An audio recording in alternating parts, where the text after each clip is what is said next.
नमस्कार दोस्तों, मैं निशा श्रीवास आज एक फिर नई वीडियो के साथ। आशा करते हैं आप लोग स्वस्थ होंगे, मस्त होंगे। आज हम पढ़ेंगे कक्षा 10वीं विषय गणित अध्याय 1 वास्तविक संख्याएं। जो अध्याय 1 में जो वार्षिक परीक्षा की दृष्टि से आने वाले जो मोस्ट इंपॉर्टेंट क्वेश्चन है उनको आज हम सॉल्व करेंगे। सर्वप्रथम आप ये जानिए कि वास्तविक संख्याएं क्या होती हैं। तो देखिए, वे संख्याएं जो परिमेय और अपरिमेय संख्याओं का समूह होती है। अपरिमेय संख्या तो आपको पता है कि जिन्हें हम p/q के रूप में विभक्त कर सकते हैं, पर q कभी भी 0 के बराबर नहीं हो, ये परिमेय संख्या हो गई। परंतु अपरिमेय संख्या क्या होंगी, जैसे कि कर्णी 3 हो गया या फिर 2/कर्णी 3 हो गया, ये अपरिमेय संख्या। तो इनके समूह को हम क्या कहते हैं, वास्तविक संख्याएं कहते हैं। दूसरी दृष्टि से हम ये भी देख सकते हैं, मान लीजिए किसी संख्या का वर्ग करने पर 0 आता है या फिर वो धनात्मक हो जाती है, तो वो कहलाएगी वास्तविक संख्या। चलिए हम प्रश्नावली के सवालों को देखते हैं। देखिए, सवाल में क्या लिखा हुआ है, पूर्णांकों के निम्नलिखित युग्म के HCF और LCM ज्ञात कीजिए। HCF मतलब क्या होता है, देखिए इंग्लिश में होता है हाईएस्ट कॉमन फैक्टर, मतलब महत्तम समापवर्तक। इसका होता है लीस्ट कॉमन मल्टीपल, मतलब कि लघुत्तम समापवर्तक। तो सर्वप्रथम हम सॉल्व डालते हैं या फिर हल डाल लीजिए और लिखिए दिए गए। देखो, दिया गया लिखना बहुत जरूरी है, क्योंकि आंसर शीट में हम क्या करते हैं कि प्रश्न नहीं उतारते हैं। क्या लिखते हैं, प्रश्न पहला का हल या फिर आंसर या फिर उत्तर। तो प्रश्न ये लिखना बहुत जरूरी है, दिए गए पूर्णांकों के युग्म। एग्जामिनर जो होता है, चेक करने वाला होता है, उसको ये भी पता नहीं कि प्रश्न क्या दिया हो, दिए गए पूर्णांकों के युग्म ये दिया हुआ है। युग्म क्या क्या दिए हुए हैं, 12, 15 और 21। अब हम इनका LCF और LCM निकाले, इनका अभाज्य गुणनखंड करते हैं। तो हम सर्वप्रथम 12 का कर लेते हैं। देखिए यहाँ 12 लिखा हुआ है। जब भी हम गुणनखंड करते हैं तो सर्वप्रथम हमें छोटी संख्या से भाग देना पड़ता है या फिर गुणनखंड करना पड़ता है, जैसे कि 2 हो गई। पर उसका भी एक नियम होता है, यदि किसी संख्या के इकाई में या फिर आखिरी में 0, 2, 4, 6 या फिर 8 आता तो उसमें 2 का भाग जाता है। इसमें 2 है मतलब कि 2 का भाग जाएगा, 2 छिक्का 12। 6 है मतलब 2 का भाग जाएगा, 2 तिया 6। अब 3 में 2 का नहीं जा सकता, इसलिए 3 1 का 3। इसी प्रकार हम 15 का निकाल लेते हैं। 15 का अभाज्य गुणनखंड करेंगे। अब देखिए 2 का तो जाएगा नहीं, क्योंकि इसमें 0, 2, 4, 6, 8 इसकी इकाई में नहीं है। किसका जाएगा, यदि किसी संख्या के अंकों का योग 3 से विभाजित होता है। देखिए 5 और 1 कितना हो गया, 6।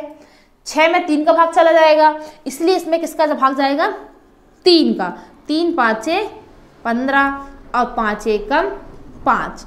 अब देखिए 21 लिखा हुआ है। 21 में 2 का तो जाएगा नहीं, क्योंकि इसकी इकाई में 0, 2, 4, 6, 8 नहीं है। तो इनका योग 2 और 1 कितना हो गया, 3 हो गया।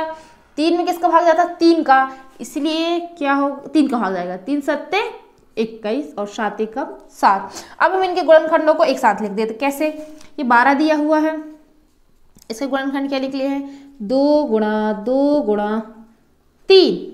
और 15 का क्या लिखा हुआ है, 3 गुणा 5।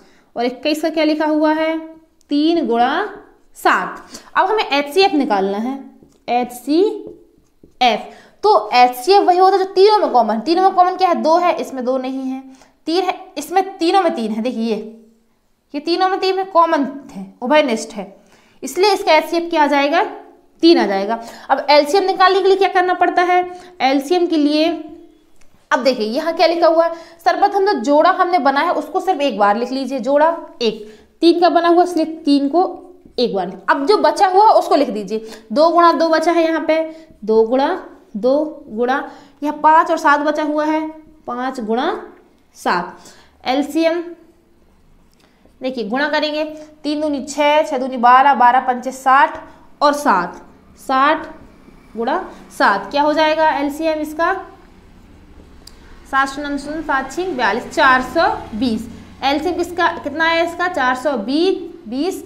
और HCF क्या आया, 3 आया। इस प्रकार हम इनके HCF और LCM निकालते हैं। अब प्रश्न दूसरा दिया हुआ है, क्या दिया हुआ है, यहाँ भी लिख लीजिए, दिए गए क्या दिया हो, दिए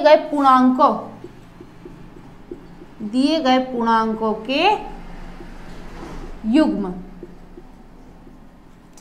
क्या क्या दिया हुआ है, 6 72 120, 6 72 और 120। देखिए अब इन्हीं की तरह हम इसका भी अभाज्य गुणनखंड करते हैं। सर्वप्रथम किसका करेंगे, 6 का, तो 6 का कर लीजिए। ये लास्ट में कितना है, 6 है, मतलब किसका भाग जाएगा, 2 का जाएगा, तो 2 तिया 6 और 3 एकम 3। अब 72 का भाज्य गुणनखंड करते हैं। अब देखिए इसके आखिरी में कितना है, 2 है, मतलब यहाँ भी 2 का भाग जाएगा, तो ये हो जाएगा 2 तिया 6, यहाँ 1 बचेगा तो ये 12 हो जाएगा, 2 छिक्का 12। अब यहाँ 2 का फिर से देंगे, 2 एकम 2, यहाँ 1 बचा क्योंकि 3 में से 2 जाएगा, 1 बचेगा तो यहाँ लिख देते हैं, 16 हो गया, 2 अट्ठे 16। अभी यहाँ इसका आखिर में क्या है, 8 है, मतलब कि यहाँ 2 का जाएगा, ये 2 नाम 18। अब 3 आ गया, 2 का नहीं जाए इसलिए 3 का देंगे, 9 आ गया, 2 का नहीं जाएगा इसीलिए 3 का देंगे, 3 तिरका 9 और यह 3 एकम 3। इसी प्रकार हम किसका गुणनखंड करेंगे, 120 का। ये इसके आखिरी में क्या है, 0 दिया हुआ है, इसका मतलब ये हो कि इसमें 2 का भाग जाएगा, 2 का दे दो, 2 छिक्का 12 और ये 0, अभी भी 0 है, मतलब 2 का जाएगा, 2 तिया 6 और ये 0, अभी भी 2 का जाएगा, 2 एकम 2, यहाँ 1 बचेगा, 10 हो जाएगा, तो 2 पंचे 10।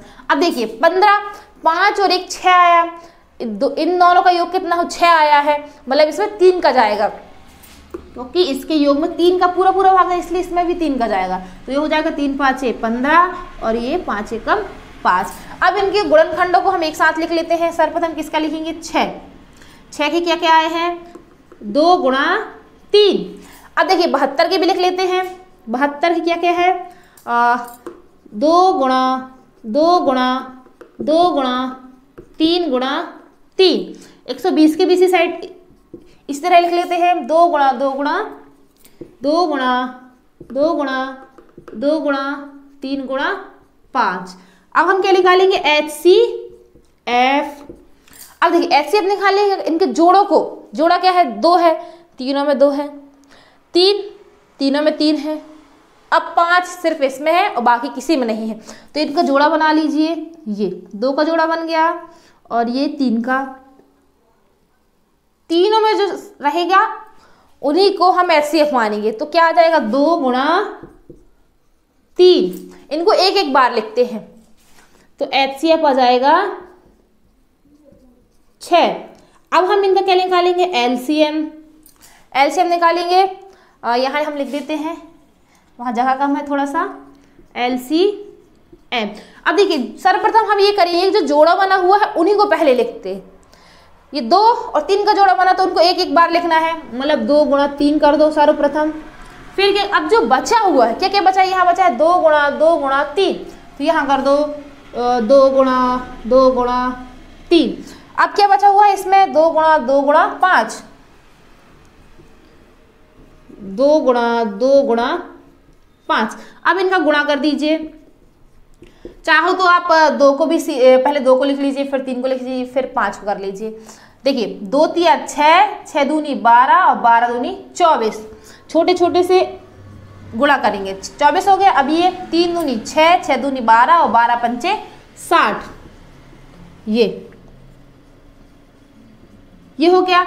इनको एक रफ कार्य में यहाँ सॉल्व कर लीजिए, 24 गुणा 6, तो देखिए 0 इसका इसमें देंगे तो ये 0 क्या हो जाएगा, 6 का 4 में देंगे तो 6 चौको 24 की 4, हासला 2, 6 दूनी 12, 13 14, ये होगा 1440। अपना एलसीएम कितना आ गया, 1440।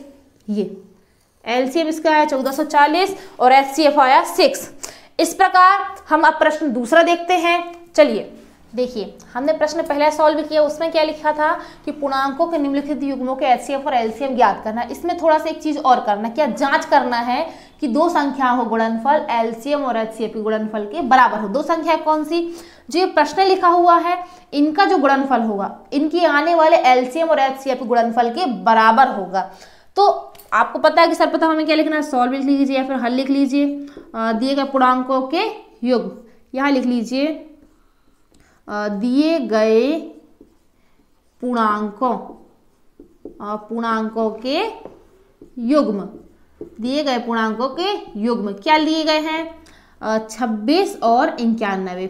देखिए हमें इनका भी अभाज्य गुणनखंड करना है पहले प्रश्न की तरह। देखिए 26 का गुणनखंड कर लीजिए आप, लास्ट में 6 है, मतलब 2 का भाग जाएगा, 2 एक कम 2 और 2 तिया 6। अब 13 में किसी का नहीं जाता इसलिए 13 का ही जाएगा, 13 कम 13।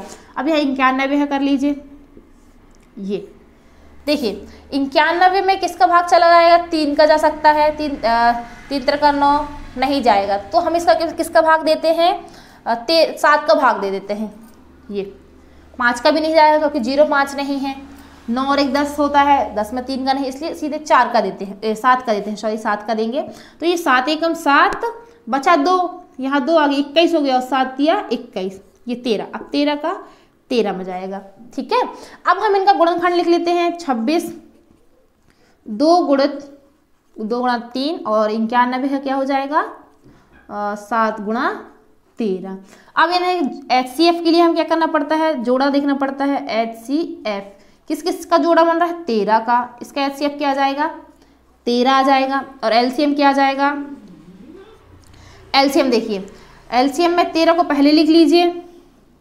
अब क्या बचा हुआ, 2 और 7 बचा हुआ है, तो 2 गुणा 7 ये, तो LCM में क्या आ जाएगा, 7 दूनी 14 और 13, यहाँ रफ कार्य में 13 और 14 को गुणा कर लीजिए। 4 दूनी 12 की 2, हाथ 1, 4 एकम 4 और 1 5 गुणा 1 3 और ये 182 आ जाएगा। इनका क्या आ जाएगा, 182 ये। अब देखिए प्रश्न अनुसार लिखा क्या हुआ है, चलिए हम इस साइड से लिख देते हैं। ये लिखा हुआ है प्रश्नानुसार। प्रश्नानुसार क्या लिखा हुआ है कि जांच कीजिए कि 2 संख्याओं का गुणनफल LCM और HCF गुणनफल के बराबर होगा। तो प्रश्नानुसार हम यहाँ लिख लेंगे प्रश्नानुसार। देखिए 2 संख्या कौन कौन सी है, 26 और 91। 26 गुणा 91 का गुणनफल क्या आ जाएगा, इसका गुणनफल, अच्छा यहाँ रफ में निकाल लीजिए। 26 गुणा 91, ये 1 छिक्का 6, 1 दूनी 2 गुणे 9 6 चौवन की 4, हाथ 5, 9 दूनी 18, 8 5 23 हो जाएगा। ये हो जाएगा 2366। ये 2366 2 संख्याओं का गुणनफल। ठीक है, HCF और LCM गुणनफल के बराबर होता है, तो अपन HCF और LCM क्या आया हुआ है हमारा, 13 182। ये है 13 गुणित 182। यहाँ भी इनको रफ कार्य में गुणा कर लीजिए। यहाँ पे 182 गुणा 13, तो ये 3 दूनी 6, 8 दूनी 24 की 4, हाथ 2, 3 एकम 3 4 और 1 5, 1 दूनी 2, 1 अट्ठे 8, 1 एकम 1, ये 6 4 2 6, 8 5 13 की 3, हाथ 1 और ये 2 2366। देखिए इसका भी आंसर क्या आया है, 2366 आया है। जैसा कि बोला गया है कि 2 संख्या, जांच कीजिए कि 2 संख्याओं का गुणनफल LCM और HCF गुणनफल के बराबर होता है। तो देखिए 2 संख्या ये, इनका गुणनफल 2366 आया है और HCF और LCM गुणनफल के बराबर होता है, तो इसका आंसर भी 2366 आया हुआ है। ये HCF और LCM। ठीक है, तो लिख दीजिए अतः 2 संख्याओं गुणनफल, अतः करके लिख दीजिए, अतः 2 संख्याओं का गुणनफल बराबर किसके रहेगा, HCF और LCM के।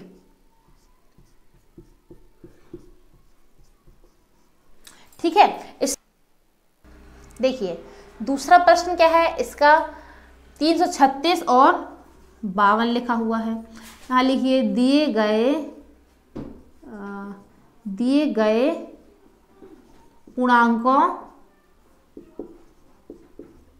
पूर्णांकों के युग्म क्या क्या दिए गए हैं, 336 और 52। अब हम इनका गुणनखंड कर लेंगे, तो 336 का गुणनखंड करेंगे।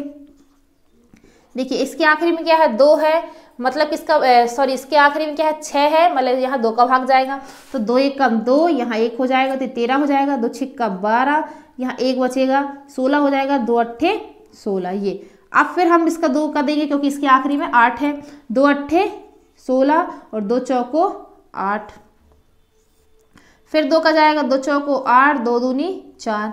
अभी भी 2 का जाएगा, 2 दूनी 4, 2 एकम 2। अब देखिए यहाँ 2 का नहीं जाएगा, किसका जाएगा, 3 का जाएगा, 3 सत्ते 21 और 7 एकम 7, ये हो गया। अब हम 52 का कर लेते हैं, यहाँ लिख लीजिए 52। अब 52 के आखिरी में क्या है, 2 है, मतलब कि इसमें किसका भाग जाएगा, 2 का जाएगा, 2 दूनी 4, यहाँ 1 बचा, 2 छिक्का 12, अभी भी 2 का जाएगा, 2 एकम 2, 2 तिया 6, अब नहीं जाएगा, अब सिर्फ 13 का 13 में ही जाएगा। तो देखिए इस प्रकार हम क्या किए, गुणनखंड निकाल लिए हैं। अब हम इनके गुणनखंडों को लिख देते हैं। चलिए इस साइड लिख दीजिए 336। 336 का क्या आया है, 2 गुणा 2 गुणा 2 गुणा 2 गुणा 3 गुणा 7, 3 गुणा 7, ये 1 2 3 4, ठीक है। अब 52 के लिख दीजिए, 52 के गुणनखंड क्या आए हुए हैं, 2 गुणा 2 गुणा 13। अब देखिए HCF के लिए क्या करना पड़ता है, हमें कॉमन देखना है, यहाँ भी 2 है, यहाँ भी 2 है, मतलब कि हमारा HCF क्या आ जाएगा, HCF आ जाएगा 2 गुणा 2, क्योंकि इसके 2 जोड़े बन रहे हैं, ये एक जोड़ा ये बन रहा है और एक जोड़ा ये बन रहा है, तो HCF क्या आ जाएगा हमारा, 2 दूनी 4, HCF ये आ गया 4। अब हमें क्या निकालना है, LCM निकालना है। तो देखिए LCM के लिए क्या करना पड़ेगा, ये जो 2 जोड़ा बने हुए हैं इनको सिर्फ एक एक बार लिखना है और जो बची हुई संख्या है उनको लिखना है। तो LCM के लिए लिख दीजिए LCM, तो 2 गुणा, पहले तो जोड़ा वालों को लिख लीजिए, 2 गुणा 2 गुणा, अब ये बचा हुआ है तो 2 गुणा 2 गुणा 3 गुणा 7, और यहाँ क्या बचा हुआ है 13, ये। तो देखिए 2 दूनी 4, दूनी 8, दूनी 16, 16 ती 48, ये 48 और 13 सत्ते 91। तो 48 और 91 का गुणा हम रफ कार्य में कर ले, यहाँ साइड में कर लेते हैं, 48 और 91। तो देखिए 1 अट्टे 8, 1 चौके 4, 8 नाम 72 की 2, हासलाई 7, 9 चौको 36 और 6 6 6 12 की 2, 13 की 3, हासला 1, 3 और 1 4, ये हो जाएगा 43। ये हो गया 8, 4 2 6, 3 और ये 3, ये देखिए। अब ये 43 68 आ गया, LCM कितना आ गया अपना, 43 68 आ गया। अब इन दोनों का जो गुणा होगा HCF गुणा LCM, तो 43 68 गुणा 4 कितना आ जाएगा, देखिए 4 अट्ठे 32 की 2, हासलाई 3, 6 चौको 24, यहाँ गुणा कर लीजिए, गुणा ये 4, 8 चौको 4 अट्ठे 32 की 2, हासलाई 3, 6 चौको 24, 25 26 27 की 7, हासलाई 2, 4 3 12, 13 14 की 4, हासलाई 1, 4 16 17, 17 472, कितना आंसर आ गया, 17 472। ये आ गया किसका, HCF और LCM का आ गया। अब देखिए अब हमें क्या करना है, 2 संख्याओं को गुणनफल, 2 संख्याएं कौन कौन सी हमारे पास, 336 और 52।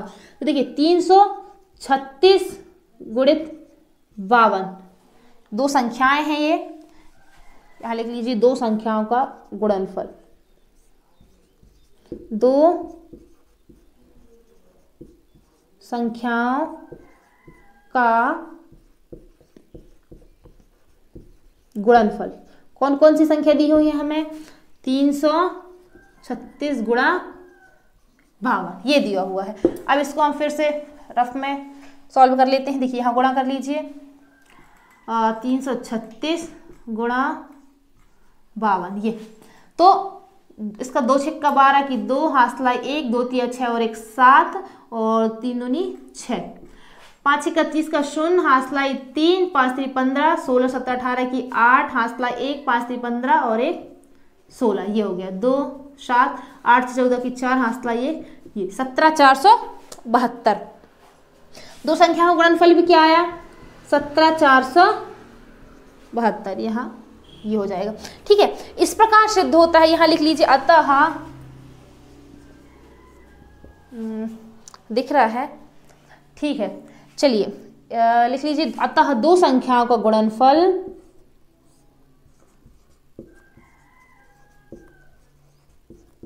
दो संख्याओं, ये आंसर लिखना जरूरी रहता है कि हमने सिद्ध क्या किया है। दो संख्याओं का गुणनफल क्या होता है, HCF मतलब महत्तम समापवर्तक और LCM लघुत्तम समापवर्तक के गुणनफल के बराबर होता है। ठीक है, चलिए अब हम प्रश्न तीसरा देखते हैं। देखिए अब हम प्रश्न पहला दूसरा सॉल्व किए हैं कि HCF और LCM निकाली। प्रश्न पहले में HCF LCM निकालना रहा और प्रश्न दूसरे में HCF LCM को निकाल के सिद्ध करना था कि दो संख्याओं का जो गुणनफल होता है HCF और LCM के बराबर होता है। परंतु यहाँ क्या दिया हुआ है, यहाँ दिया हुआ है कि HCF 306 और 357 का जो HCF रहेगा 9 है, परंतु हमें ज्ञात करना है क्या LCM, दो संख्या, ये दो संख्या है उसका हमें LCM ज्ञात करना है। तो सर्वप्रथम हम क्या लिखते हैं, जो दिया गया है, क्या क्या दिया गया है हमें, देखिए यहाँ दिया गया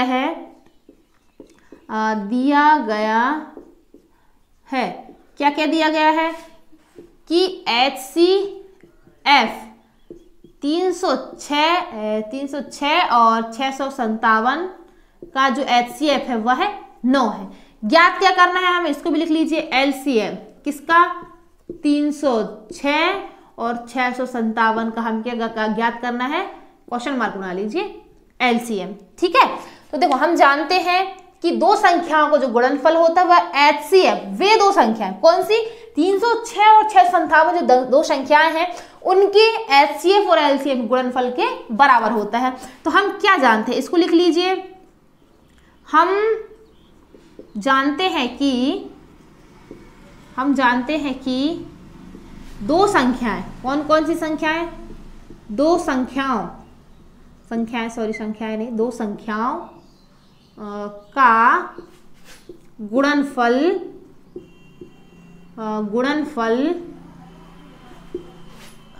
उनके HCF और LCM के गुणनफल के बराबर होता है। ठीक है, अब देखिए ये दो संख्याएं कौन कौन सी हमारी, 306 और 657। तो दो संख्याओं को यहाँ लिख लीजिए 306 गुणा 657। क्या दिया हुआ है, HCF का मान कितना दिया हुआ है 9 और LCM निकालना है। देखिए एक मेथड है, यदि हमें पता है क्या निकालना है तो सिर्फ उसको अकेला छोड़ दो, बाकियों को पक्षांतर कर दो। अब हमें क्या निकालना है LCM, तो LCM को यहाँ छोड़ दो, ये 9 किस में है, गुणा में है, तो इस पक्ष में आएगा तो बटे में चला जाएगा। यहाँ लिख लीजिए पक्षांतर, यहाँ लिख लीजिए 9 का पक्षांतर। यदि हम जो करते जाते हैं उसको लिखते जाइए, ज्यादा अच्छा रहेगा। 9 का पक्षांतर करने पर 9 का पक्षांतर कर दीजिए तो ये हो जाएगा 306 गुणा 657। ये गुणा में था तो इस साइड भाग में आ जाएगा 9, ये LCM। ज्यादा हो तो यहाँ ऐसा भी लिख लीजिए कि गुणा का जब पक्षांतर होता है तो ये भाग में आ जाता है। ठीक है, अब देखिए अब हम क्या 3 से काट दीजिए, 3 तिरका 9 और 3 एकम 3, यहाँ 0 और 3 दूनी 6।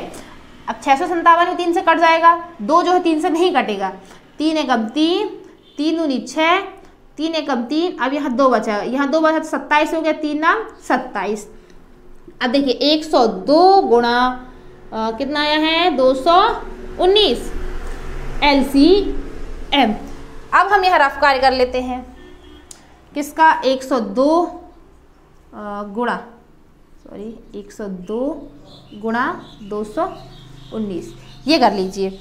तो देखिए 9 दूनी 18 की 8, हासलाई 1, 9 शून्य शून्य और 1, 9 एकम 9, 1 दूनी 2, 1 शून्य शून्य 1 एकम 1, 2 दूनी 4, 2 शून्य शून्य 2 एकम 2, ये 8, 2 और 1 3, यहाँ जोड़ लेते हैं, 9 10 3 13 की 3, हासला 1, ये 2 और 2 22 3 38। इसका एलसीएम कितना आ जाएगा 22 338, ये आ गया एलसीएम। ये हमारा क्या है, ये आंसर है। ये प्रश्न के मुताबिक हमें एलसीएम ज्ञात करना था तो हमने इस प्रकार एलसीएम निकाल लिया। यदि अब तक आपने हमारे चैनल को सब्सक्राइब नहीं किया है, सब्सक्राइब कीजिए, लाइक कीजिए, कमेंट कीजिए और शेयर कीजिए। अब हम प्रश्न चौथा देखते हैं।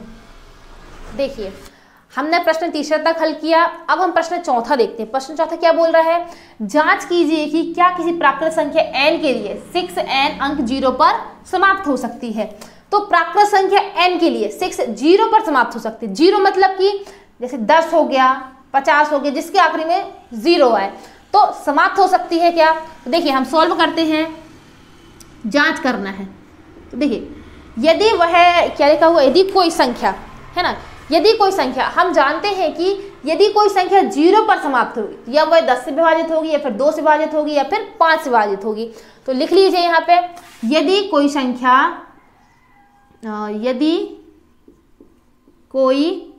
संख्या किस पर समाप्त होती है, 0 पर, 0 पर समाप्त, 0 पर समाप्त होती है तो वह, देखिए 0 पर देखो 5 का विभाजिता का नियम क्या है, यदि उसके आखिरी में 0 आए या फिर 5 आए। 2 का विभाजिता का नियम क्या है, 0 2 4 6, मतलब उसमें भी 0 आ रहा है। इसका मतलब हुआ यदि कोई संख्या 0 पर समाप्त होती है तो वह 10 से या 2 व 5 से विभाजित होगी, या 2 व 5 से विभाजित होगी, विभाजित होगी। ठीक है। अब देखिए 10 का अपन गुणनखंड निकालेंगे, 10 का, तो ये हो जाएगा 10 का, निकाल लीजिए यहाँ पर 10 का, तो 2 पंचे 10, 5 एकम 5। ठीक है। तो देखिए ये आ गया, क्या आ गया, 2 गुणा 5, ये हो गए 10 के गुणनखंड। अब हम निकालेंगे 6n के गुणनखंड, 6 की घात n के गुणनखंड।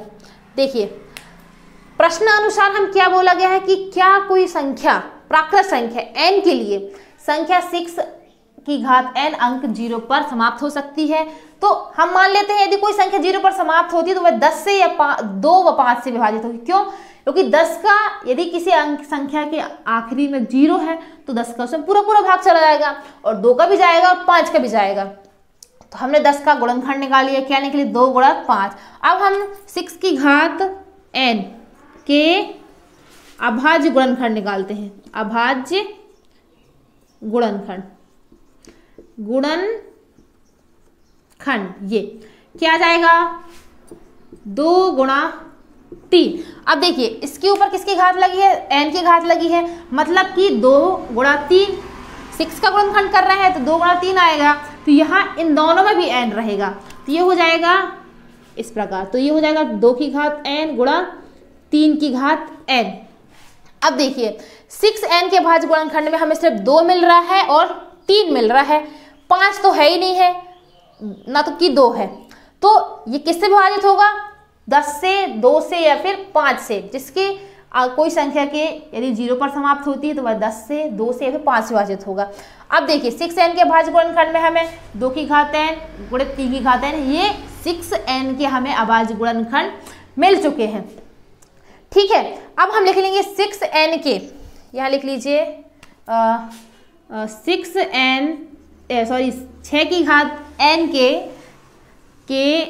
अभाज्य गुणनखंड में,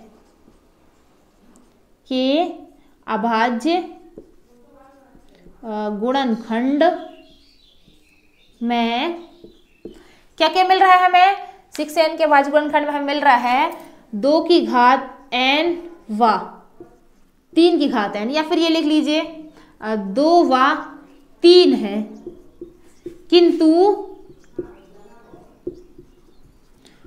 5 नहीं है, ना। देखिए यहाँ सिर्फ 2 है और 3 है, 5 नहीं है।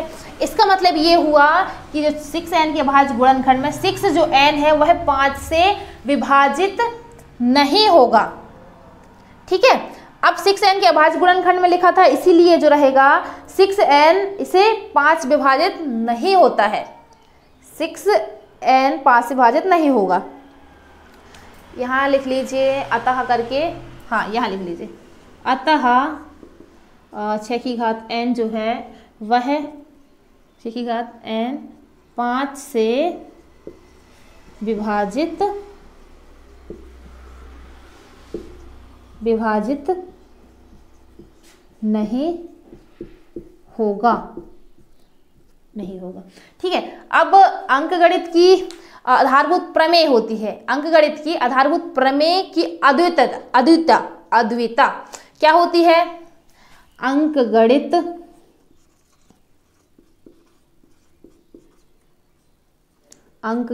की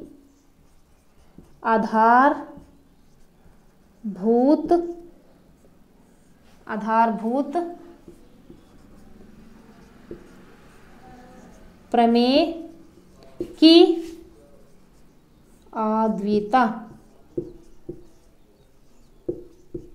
अद्विता से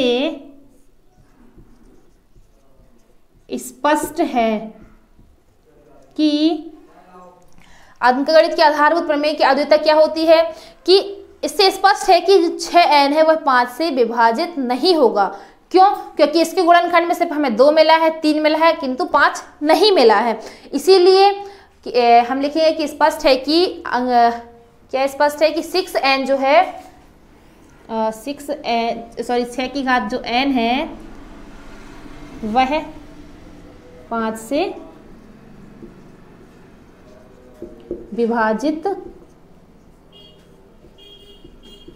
नहीं है। ठीक है, अब उत्तर में लिख लीजिए क्या?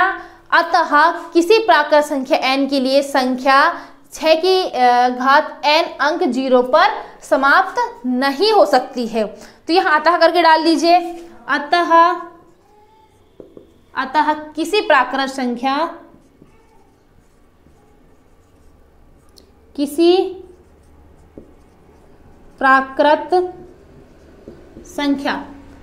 n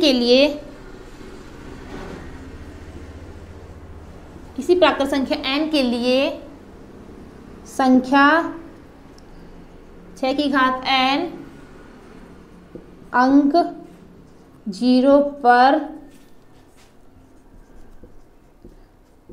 समाप्त नहीं हो सकती। ठीक है, 0 पर कब समाप्त होती? मान लीजिए यहाँ 10 लिखा हो, 10 की घात n अंक 0 पर समाप्त हो सकती। क्यों? क्योंकि उसमें 10 का भाग जाता, 2 का भाग भी जाता, 5 का भाग भी जाता, परंतु 6n गुणनखंड में हमें 5 नहीं मिल रहा है, ना कि 10 मिल रहा है। इसीलिए 6 जो n है अंक 0 पर समाप्त नहीं हो सकती है। अब हम देखेंगे प्रश्न 5वां। देखिए, हमने प्रश्न 4 तक हल किया। प्रश्न 5वां है कि व्याख्या कीजिए 7 गुणा 11 गुणा 13 प्लस 13 और 7 गुणा 6 गुणा 5 गुणा 4 गुणा 3 गुणा 2 गुणा ये 1 लिखा हुआ है, 7 जैसे लग रहा है, 1 धन 5 भाज्य संख्याएं क्यों हैं? भाज्य संख्याएं क्या होती है? देखिए, सॉल्व में डाल लीजिए। हम जानते हैं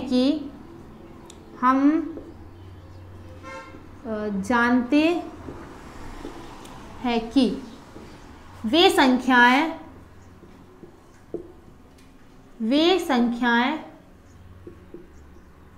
जो स्वयं और दूसरी संख्या से विभाजित, मतलब उसमें पूरा पूरा भाग चला जाए, से विभाजित होती हैं भाज्य संख्याएं कहलाती हैं। ये भाज्य संख्याएं की परिभाषा है। भाज्य संख्याएं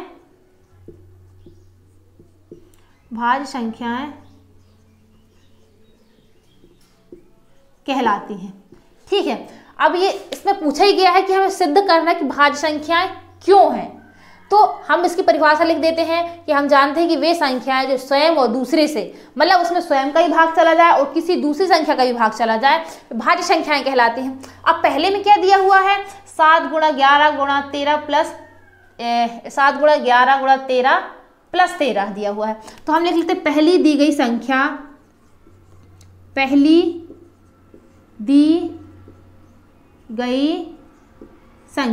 क्या दिया हुआ है? 7 गुणा 11 गुणा 13 प्लस 13। अब देखिए इसमें हम 13 को कॉमन ले सकते क्योंकि यह धन है। 13 को कॉमन लेंगे तो क्या बचेगा, 7 गुणा 11 गुणा 13 प्लस 1, ये 1 बचेगा। ठीक है, अब देखिए 13 का गुणा इसमें करेंगे तो ये देखो 13 धन आ जाएगा, 7 गुणा 11 गुणा 13 प्लस 1। अब 13 का यहाँ करेंगे तो हमें 13 ही मिलेगा। तो हमने 13 को कॉमन ले लिए दोनों चीज, यहाँ भी 1 आ जाएगा। सॉरी हमने लिखा नहीं था, यहाँ भी 1 आएगा क्योंकि दोनों से कॉमन ले रहे हैं। अब देखिए 13 गुणा 7 गुणा 11, या फिर ऐसा लिख सकते हैं 7 गुणा 11 गुणा 1 धन 1, इसमें भी 13 आ जाएगा। इसका इसमें गुणा करिए तो इसमें भी 13 आ जाएगा। ठीक है, अब देखिए अब हम क्या करते हैं, 13 11 7 77, अब 77 को गुणा 1 में करेंगे तो भी 77 आएगा और धन 1 बचा हुआ है, ये हो जाएगा 78। 13 77 और 1 हो जाएगा 78। ठीक है, तो देखिए 13 लिखा हुआ है। अब 78 का हम रफ कार्य में गुणनखंड निकाल लेते हैं। इसको अच्छे से लिख लीजिए, ये यहाँ रफ कार्य में निकाल लीजिए 78 का गुणनखंड, या फिर ऐसा भी कर सकते हो। देखिए 8 लिखा, चलो निकाल लेते। 2 3 6 बचा 1 2 9 18, 2 एकम 2, यहाँ 3 का जाएगा, 2 का नहीं जाएगा, सॉरी 2, 3 एकम 3, 3 3 का 9, अब यहाँ 13 का ही जाएगा, 13 कम 13। ठीक है, अब देखिए 2 3 6 और 6 गुणे 13 मतलब 13 6 78 होता है। तो यहाँ लिख देंगे क्या, 78 गुणनखंड क्या है, 2 गुणा 3 गुणा 13। देखिए 78 जो किस किस से विभाजित होगा, 2 से विभाजित, 3 से भी और 13 से भी। अब जो संख्या है जो ये दिया हुआ है, इनके पहले जो दी गई संख्या है इनके 2 से स्वयं और दूसरी संख्या से भाग जा रहा है, मतलब इनके 2 से अधिक भाजक आ रहे हैं। देखिए पहली संख्या भाज्य संख्या क्यों है, अतः हम लिख सकते हैं कि दी गई संख्या अतः दी गई संख्या के 2 से अधिक भाजक है, 2 से अधिक भाजक हैं, 2 से अधिक भाजक हैं। कौन कौन से 2 से अधिक भाजक हैं, इसका तो एक तो 13 से भी जाएगा, इसका 2 से भी भाग जा सकता है, 3 से भी जा सकता है और फिर से 13 आ गया। ठीक है, दी गई संख्या के 2 से अधिक भाजक हैं, अतः यह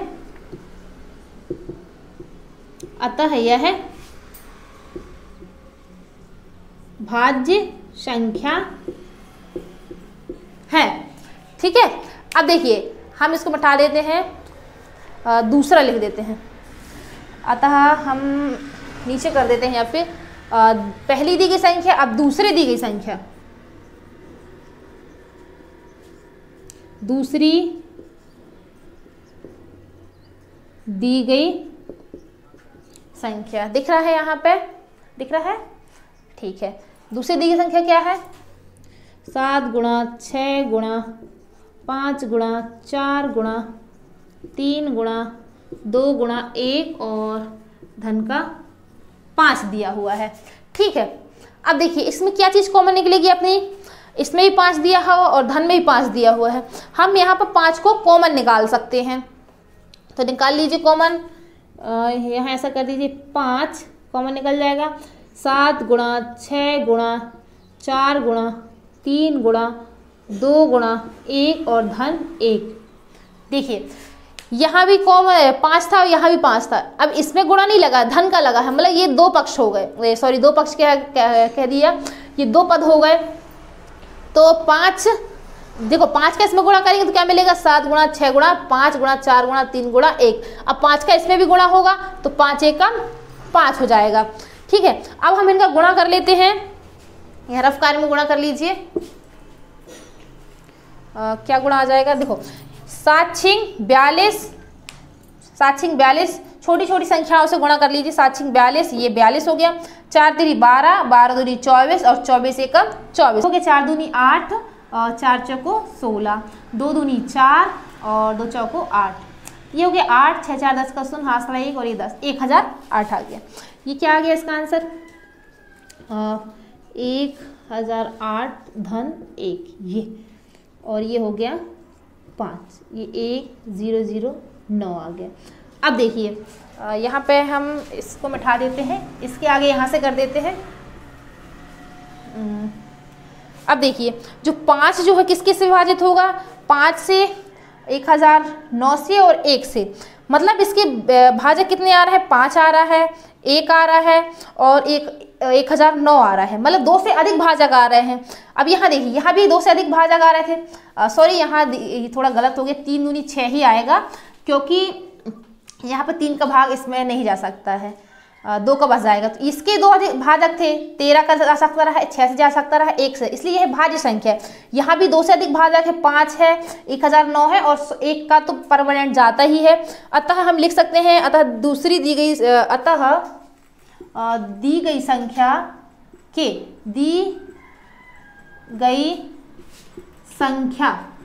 अतः दी गई संख्या के 2 से अधिक भाजक है, दी गई संख्या के 2 से अधिक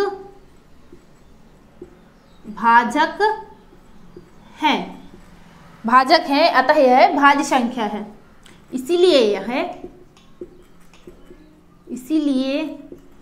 यह भाज्य संख्या है। चाहो तो आप ये भी लिख सकते हो कि दी गई संख्या के 2 से अधिक भाजक कौन कौन से हैं, 5 है, 1009 है और 1 है, इसलिए यह भाज्य संख्या है। यहाँ भी लिख सकते हो आप चाहो तो दी गई संख्या के 2 से अधिक भाजक कौन कौन से हैं, 13 है, 6 है और 1, अतः यह भाज्य संख्या है। इसी प्रकार हम प्रश्न 6वां देखेंगे कि मोस्ट इंपॉर्टेंट क्वेश्चन अध्याय 1 से क्या लिखा हुआ है, सिद्ध कीजिए कि कर्णी 5 एक अपरिमेय संख्या। ये मोस्ट इंपॉर्टेंट क्वेश्चन है। इससे रिलेटेड यदि मान लो यहाँ कर्णी 3 आ गया, कर्णी 5, कर्णी 2 या फिर 2/कर्णी 5 आ गया, तो सेम इसी की जगह बाकी सवालों को भी सॉल्व करना है। देखिए अपरिमेय संख्या है तो हम सिद्ध करें कि अपरिमेय संख्या, इसके लिए हमें क्या सिद्ध करना पड़ेगा कि परिमेय संख्या है। यदि हमने इसको सिद्ध कर दिया कि कर्णी 5 एक परिमेय संख्या है, इसका मतलब ये हुआ कि ये अपरिमेय संख्या नहीं है। तो सिद्ध कीजिए कर्णी 5 एक अपरिमेय संख्या है। तो हम यहाँ मानेंगे, सॉल्व लिख लीजिए, हल लिख लीजिए, हमें सिद्ध करना है कि अपरिमेय संख्या है। तो ये सिद्ध कर दीजिए कि परिमेय संख्या नहीं है, तो ऑलरेडी सिद्ध हो जाएगा कि ये अपरिमेय संख्या है। तो देखिए माना कर्णी 5 एक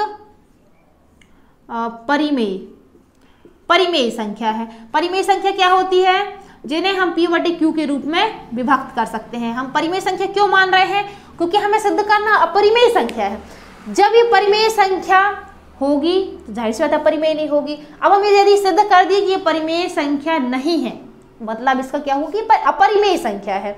तो माना कर्णी 5 एक परिमेय संख्या है। अब जब कर्णी 5 एक परिमेय संख्या है, मतलब ये P/Q या फिर A/B वेरिएबल में कुछ भी ले सकते हैं आप के रूप में होगी।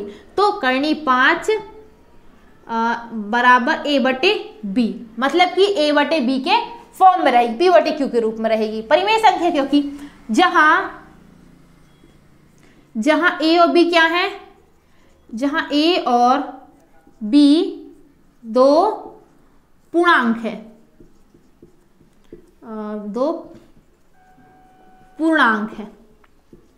ठीक है, जहां A और B दो पूर्णांक है। अब जहां A और B दो पूर्णांक है तो पूर्णांक में क्या होता है, A और B में यहां लिख दीजिए तथा, इसके आगे लिख देते हैं यहाँ पर, तथा A और B में एक के अतिरिक्त या फिर अलावा एक के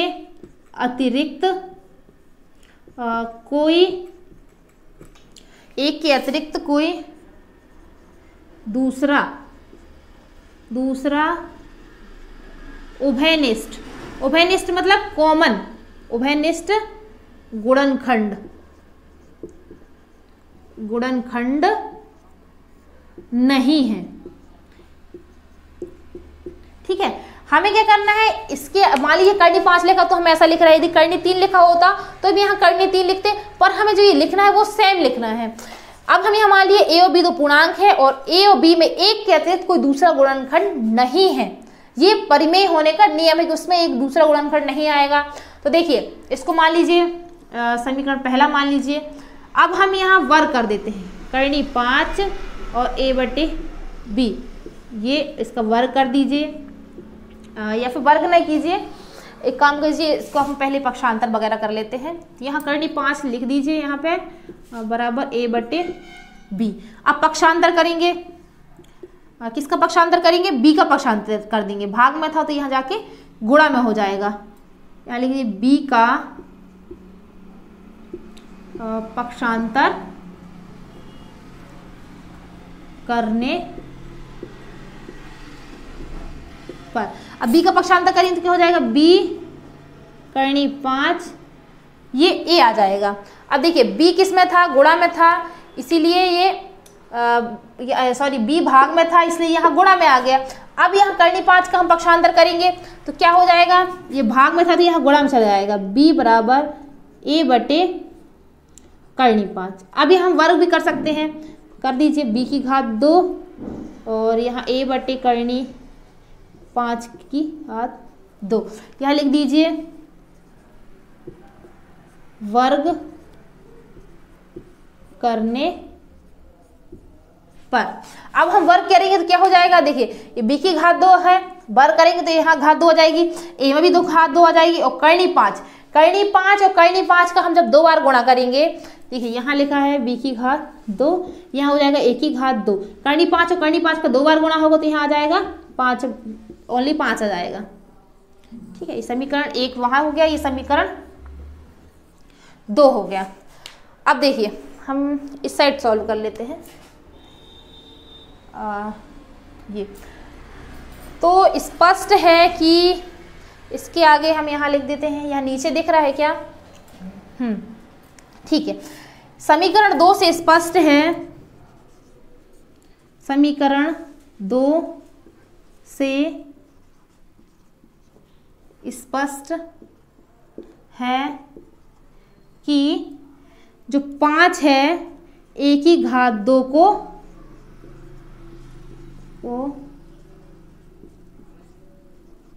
विभाजित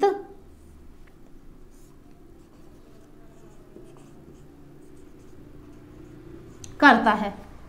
ठीक है, यहां लिखा हुआ है, देखिए सिद्ध कीजिए करनी 5 एक अपरिमेय संख्या है, तो हम पहले मान लीजिए परिमेय संख्या है। अब हम यहाँ a और b 2 पूर्णांक है, करनी 5 को बराबर a बटे b के बराबर क्यों लिखा है? क्योंकि यदि ये परिमेय संख्या है, मतलब p बटे q के रूप में या फिर a बटे b के फॉर्म में होगी, तो हमने मान लिया ये 2 पूर्णांक है, a और b पूर्णांक है, और a और b में एक के अतिरिक्त कोई दूसरा उभयनिष्ठ गुणनखंड नहीं है। अब यहाँ सिद्ध हो रहा है कि 5 जो है a की घात 2 को विभाजित करता है, ये लिखा हुआ है।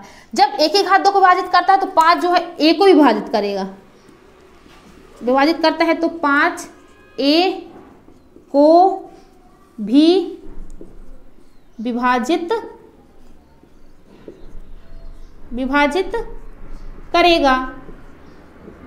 ठीक है, अब हम यहाँ करते हैं, मान लीजिए 5 a बराबर 5c हो गया। मान लीजिए माना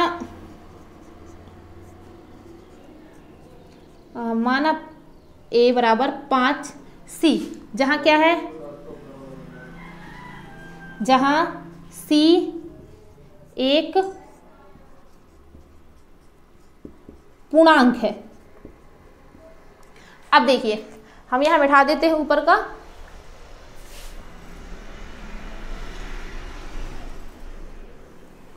जगह का थोड़ा दिक्कत है तो हम ऊपर लिख लेते हैं।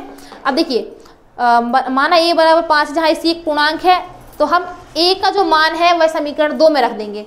यहाँ लिख दीजिए समीकरण 2 में a बराबर 5c रखने पर। स्टॉप वीडियो थोड़ा, चलिए आगे देखते हैं। यहाँ समीकरण 2 a बराबर 5c रखना। समीकरण 2 क्या है? b की घात 2 बराबर a की घात 2 बटे 5। देखिए b की घात 2 a की घात 2, a का मान क्या? 5c, मतलब 5c और बटे में ये 5, इनकी घात 2 लिखना है। तो b की घात 2, अब 5c की घात 2, 5 का 2 बार गुणा होगा, मतलब 5c गुणा 5c बटे में 5 गुणा 5, ये हो जाएगा 5 25। जब दो वेरिएबल का गुणा होता है तो गुणा करने पर घातें जुड़ जाती है, इसलिए c की घात 2 आ जाएगा और ये हो जाएगा 25।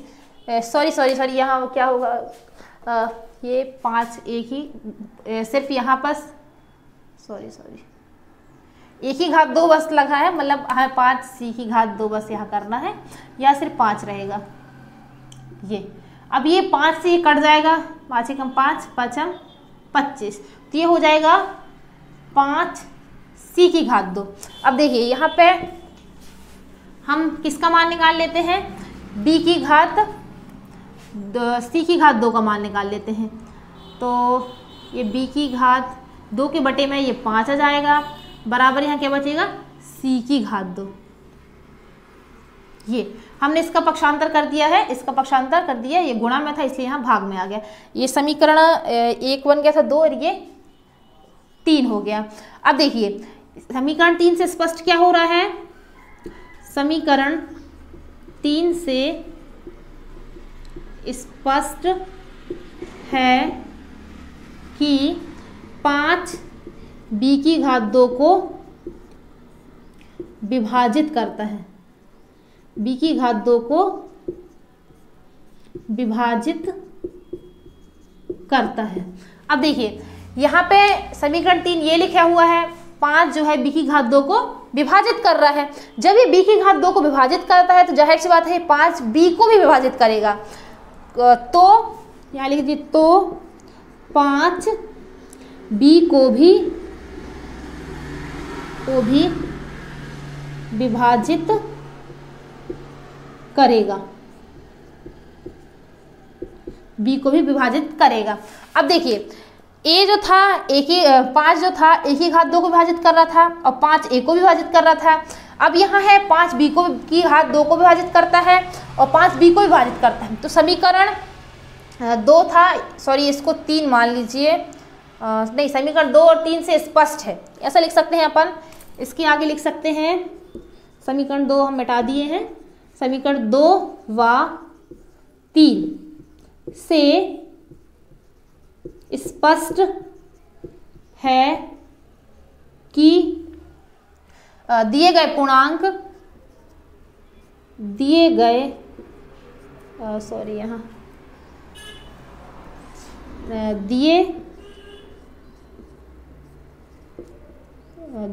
पूर्णांक कौन कौन से लिया था हमने, a और b, दिए गए पूर्णांक a b में 5 उभयनिष्ठ है,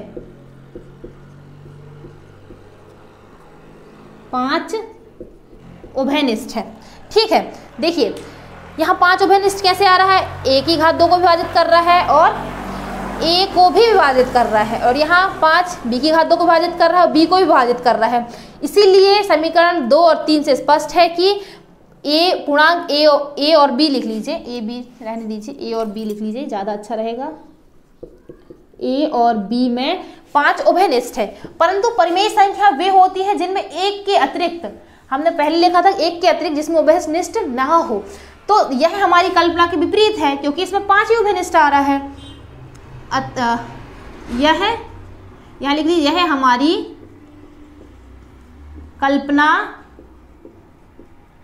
कल्पना के विपरीत है, क्योंकि हमारी कल्पना हमने की थी कि क्या किया था हमने, कल्पना किया था हमने कि यह परिमेय संख्या है और a और b 2 पूर्णांक है, और a और b पूर्णांक में जो एक के अतिरिक्त कोई दूसरा उभयनिष्ठ गुणनखंड नहीं होता है, परंतु यहाँ a और b में उभयनिष्ठ 5 आ रहा है, तो यह हमारी कल्पना के विपरीत है।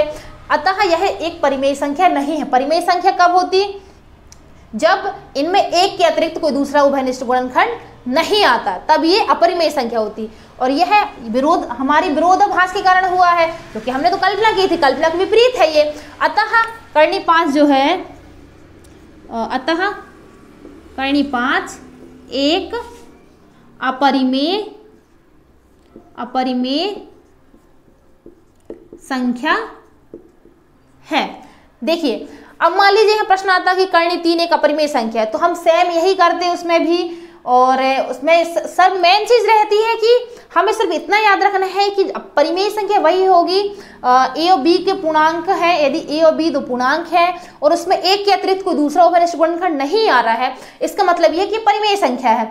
परंतु यहाँ 5 उभयनिष्ठ गुणनखंड आ रहा है और एक के अतिरिक्त नहीं आना चाहिए, इसलिए यह परिमेय संख्या नहीं है। अब जब ये परिमेय संख्या नहीं है, इसका मतलब ये ऑलरेडी अपरिमेय संख्या है।